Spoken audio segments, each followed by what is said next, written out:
All right, so in the last video, we figured out how to find y-intercepts.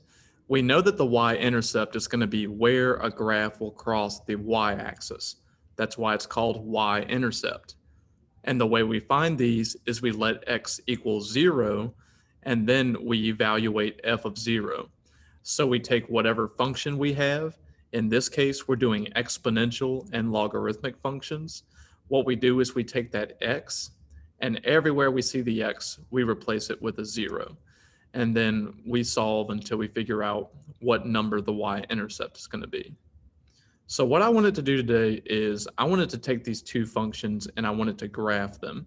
And I wanted to verify that the y-intercepts are what we found. So the first function that I'm going to graph is y equals 2 to the x power. So what I'm going to do is I'm going to go on over to Desmos. And we're going to graph y equals 2 to the x power. So when I do that, 2 is going to be my base, and then I have to get an exponent of x. So this is the function that we're given, and I want to see where it crosses the y-axis. And it's going to cross the y-axis right here at 1. So that was fairly simple. All we did was we let x be 0, and then 2 to the 0 power would be equal to 1. All right, so back to our board here, we know that 0, 1 is going to be the ordered pair for number 1.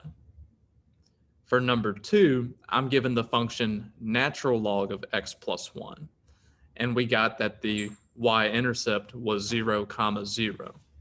So what I'm going to do is I'm going to head on over to Desmos. We're going to graph this one and see what it looks like.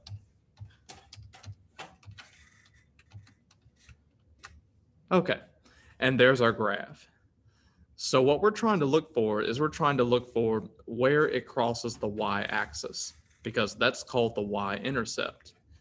And the graph is going to cross the y-axis, the vertical axis, right here at 0.